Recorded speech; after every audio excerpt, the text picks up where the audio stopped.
In this video, I'll be showing you how to export ChatGPT to Claude. It's a very simple method, so if you find this video helpful, be sure to drop a like and subscribe.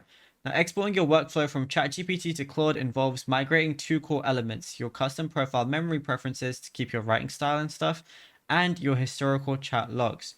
So what you want to do is open up your web browser and navigate to the dedicated portal. It's going to be switching to Claude without starting over. So it's claude.com/import-memory. And all I want to do is click the copy prompt button utility. This copies an optimized extraction script to your clipboard. So what I can do is press get started right here. And then I just got to copy this prompt.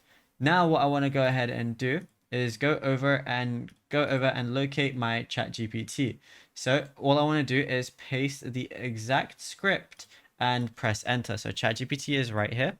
All I got to do is copy all of that, and then that's going to basically, make a full script for me. So once I go ahead and do that, it's going to instantly package your background, profile data, formatting style guidelines, and everything else. And then jump back to your Claude input tab. And then once whatever it gives me, I just got to basically paste it here, and that's going to update Claude's memory.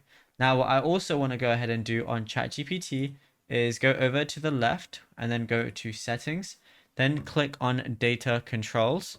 And then once I find data controls, I'm going to see export data. So all I want to go ahead and do is export all of my data. It's going to show everything that's going to be exported, and that's going to allow me to import it into Claude as well. And yeah, it's as simple as that. Now, if you found this video helpful, drop a like and subscribe.